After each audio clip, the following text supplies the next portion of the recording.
Buenas tardes, mis queridos hermanos.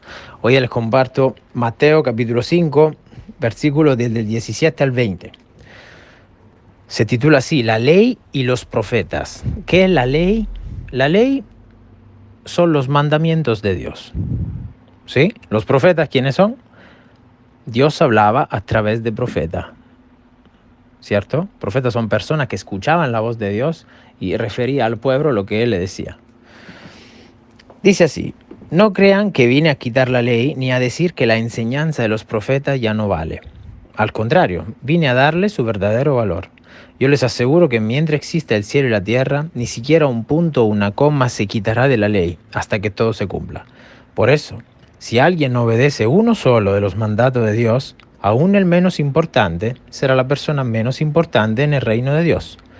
Lo mismo le sucederá al que enseña a otros a desobedecer. Pero el que obedezca los mandamientos y enseña a otro a obedecerlos, será muy importante en el reino de Dios. Yo les aseguro que si ustedes no son más obedientes que los fariseos y los maestros de la ley, nunca entrarán en el reino de Dios. A partir de arriba del 17, podemos ver que Jesús viene, está dispuesto a morir para nosotros, para limpiarnos de todos los pecados, porque nosotros no podemos entrar en el reino de los cielos rellenado de pecado, sucio de pecado. Entonces, por tanto que nos amó, Él baja del cielo, se hace encarcelar, permite que lo traten mal, permite que lo lastimen y permiten que lo maten para salvarnos a nosotros. ¿Cierto? ¿Y nosotros qué hicimos? Nada, todo lo hizo Él. Por eso la salvación es un don de Dios, viene por gracia y no porque nosotros hicimos algo, ¿cierto? Pero acá, ¿qué dice? Jesús le dice, ojo, yo no vine a decir que acá los mandamientos ya no valen. Al contrario, vine a cumplir los mandamientos.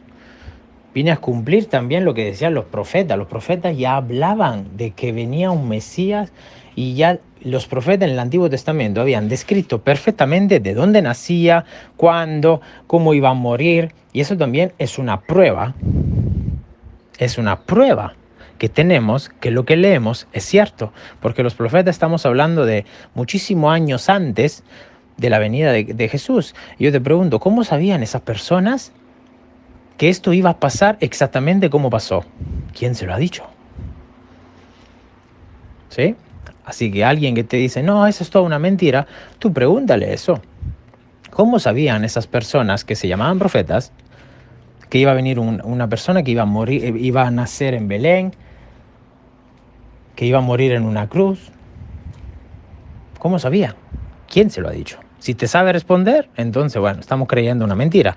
Si no te sabe responder, yo creo que tú has tocado, que bueno, Dios a través de ti ha tocado el corazón de esa persona. Ya lo hiciste pensar. Y esto es algo que podrías hacer. Tu hijo, por ejemplo, tu hermano, tu hermana, tu esposo que no te cree, pregúntale eso.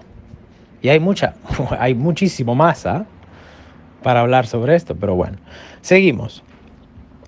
Entonces dice, yo les aseguro que mientras exista cielo y tierra, ni siquiera un punto, una coma se quitará de los mandamientos, o sea que todo queda igual.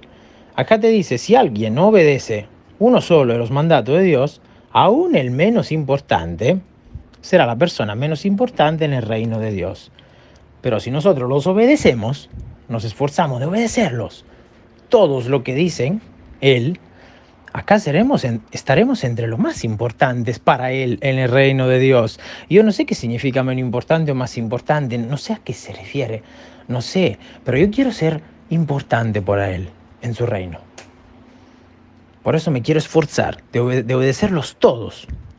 ¿Y sabes qué? Te soy sincero, te digo la verdad. A veces me pasa que, a veces, confronto los pecados, lo pongo en comparación. Yo no robo, no mato.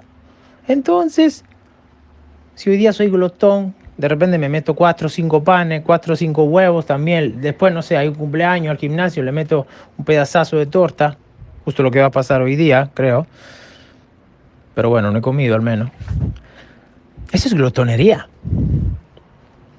Entonces, ¿con qué cara yo juzgaría al que roba Si yo hago otro pecado y me justifico diciendo, no, bueno, pero este pecado es más chiquito, no pasa nada. ¿Qué dice acá la palabra?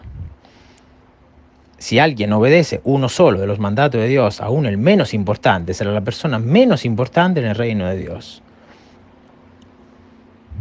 Te invito a pensar, ¿qué tipo de persona quieres ser en el reino de Dios?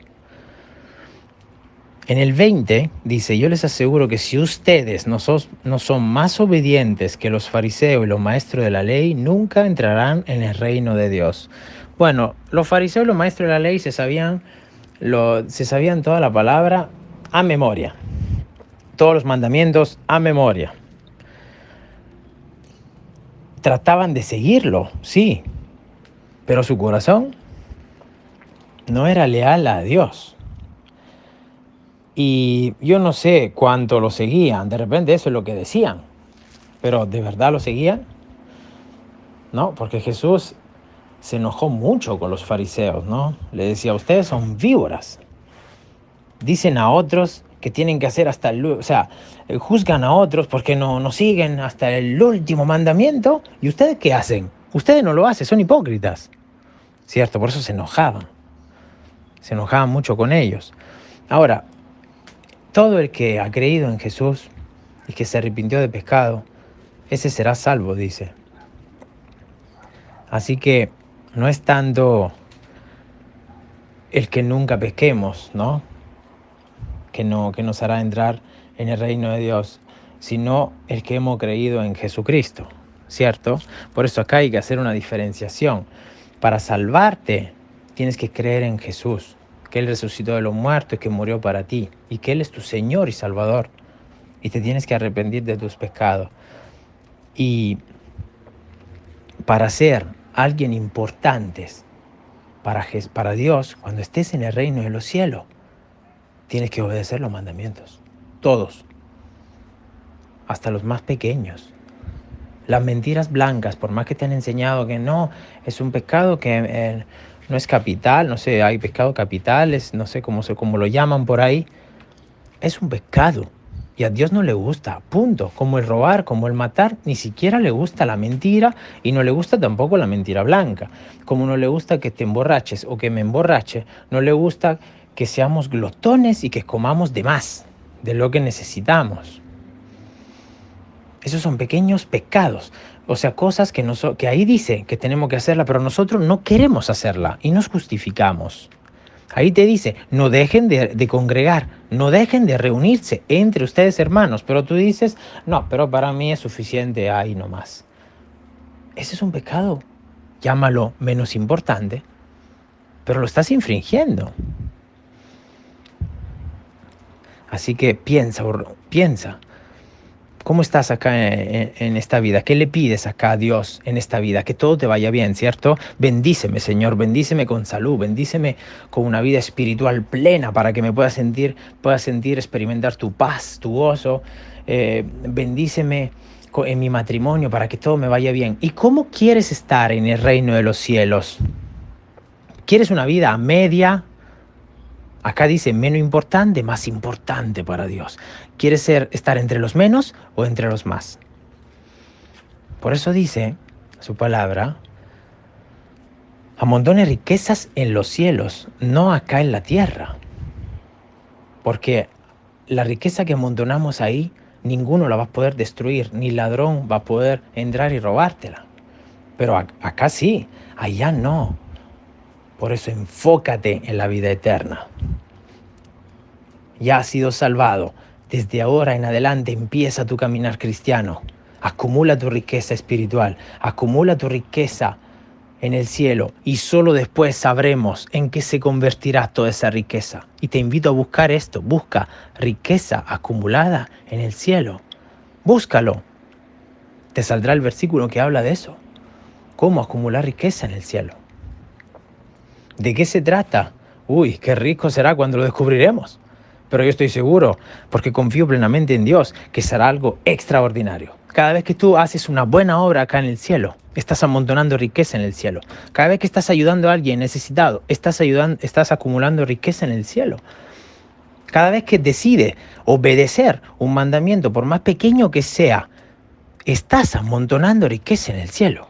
Cada vez que tú dejas de hacer algo que a ti te gusta para ponerte a orar para otro que lo necesita, para ponerte a enseñar la palabra a ti mismo leyéndola, a tus hijos, a tu suegra, a quien sea, estás acumulando riqueza en tu vida. Cada vez que tú paras de hacer lo que te gusta para hablarle a alguien de Jesús, estás acumulando riqueza en tu vida. Ahora, ¿cómo va tu crédito en el cielo? ¿Cómo estás? ¿Vacío? ¿Vamos más o menos? ¿O ya vamos bien?